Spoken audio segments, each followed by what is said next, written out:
بسم اللہ الرحمن الرحیم۔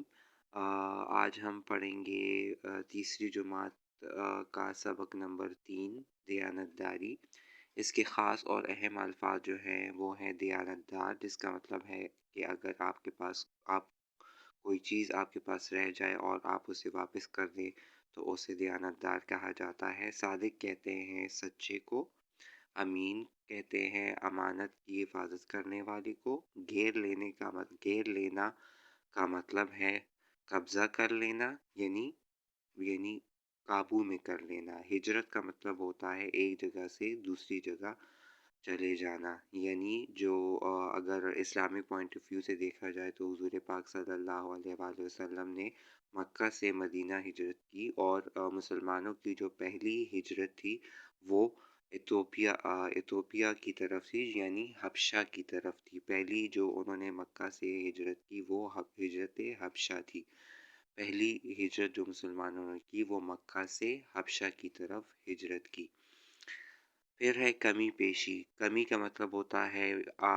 صحیح مقدار سے کم ہونا، پیشی کا مطلب ہوتا ہے صحیح مقدار سے زیادہ ہونا، یعنی ایک مقدار آپ قائم کر لیں۔ فار ایگزامپل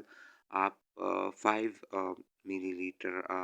پانی لینا چاہتے ہیں تو کمی تب ہوگی جب وہ 4 یا 4.5 ہوگا، اور پیشی تب ہوگی جب وہ 5.5 یا 5.6 ہوگا۔ ٹھیک ہے، تو ہم آتے ہیں چیپٹر کی طرف، دیانت داری۔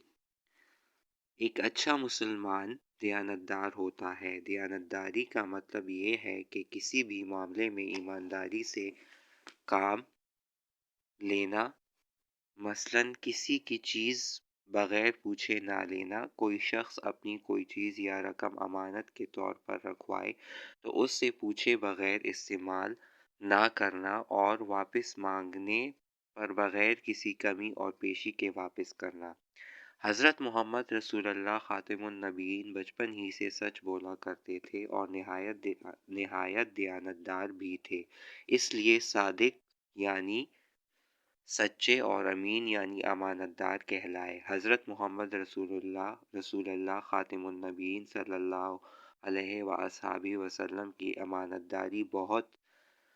مشہور تھی، اس لیے لوگ اپنی امانتیں حضرت محمد رسول اللہ خاتم النبیین صلی اللہ علیہ وآلہ وسلم کے پاس رکھواتے تھے، اور وقت آنے پر کسی کمی یا خرابی کے بغیر ان کی چیزیں یا رقم واپس مل جاتی تھی۔ نبوت ملنے پر جب حضرت محمد رسول اللہ خاتم النبیین صلی اللہ علیہ وآلہ وسلم نے اسلام کی طرف لوگوں کو بلانا شروع کیا تو مکہ مکرمہ کے لوگ محمد رسول اللہ خاتم النبیین صلی اللہ علیہ وآلہ وسلم کے جانی دشمن بن گئے۔ انہوں نے جب یہ دیکھ لیا کہ حضرت محمد رسول اللہ خاتم النبیین صلی اللہ علیہ وآلہ وسلم اپنی دعوت سے رکنے والے نہیں، تو نعوذ باللہ حضرت محمد رسول اللہ خاتم النبیین صلی اللہ علیہ وآلہ وسلم کو جان سے مارنے کا منصوبہ بنایا، اور مقررہ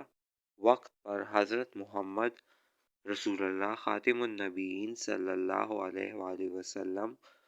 کے گھر کو چاروں طرف سے گھیر لیا۔ حضرت محمد رسول اللہ خاتم النبیین صلی اللہ علیہ وآلہ وسلم کے پاس مکہ مکرمہ کے بہت سے لوگوں کی امانتیں بھی تھیں، اس لیے حضرت محمد رسول اللہ خاتم النبیین صلی اللہ علیہ وآلہ وسلم نے حضرت علی رضی اللہ تعالیٰ عنہ سے فرمایا، اے علی رضی اللہ تعالیٰ عنہ، تم چادر اوڑھ کر میرے بستر پر سو جاؤ، صبح کو امانتیں واپس کر کے تم بھی مدینہ منورہ چلے آنا۔ جس وقت حضرت محمد رسول اللہ خاتم النبیین صلی اللہ علیہ وآلہ وسلم کی جان کو خطرہ تھا، اس وقت بھی حضرت محمد رسول اللہ خاتم النبیین صلی اللہ علیہ وآلہ وسلم کی امانت اور دیانت میں فرق نہیں آیا، اور اپنی جانی دشمنوں کی امانتیں واپس کرنے کا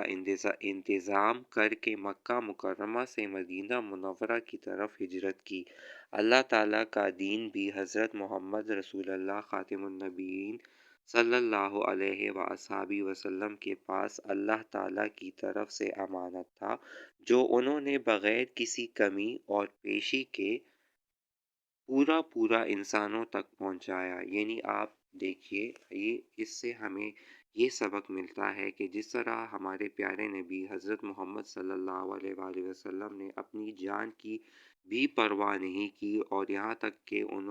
ان کو اس بات کا اتنا احساس تھا کہ میرے پاس پرائے لوگوں کی جو چیزیں ہیں وہ امانت ہے، وہ مجھے واپس کرنی ہے، تو انہوں نے یہاں تک کہ ان کے جو جانی دشمن تھے ان کی بھی امانتوں کے لیے انہوں نے اپنی جگہ پر حضرت علی رضی اللہ تعالیٰ عنہ کو سلا دیا، اور کہا کہ یہ امانتیں جو ہیں، یعنی لوگوں کی جو چیزیں انہوں نے ان کے پاس رکھوائی تھی، وہ انہیں واپس کر کے تم بھی مدینہ منورہ چلے آنا۔ تو ہمیں بھی چاہیے ایز اے مسلمانوں کو، سب مسلمانوں کو یہ چاہیے کہ ہم دیانتداری کا مظاہرہ کریں، اور ہمیشہ جو ہے حق کا ساتھ دیں، چاہے کتنی مشکل کیوں نہ پیش آئے، ہمیشہ دیانتداری کے ساتھ لوگوں کو ان کی امانتیں واپس کرنی چاہیے۔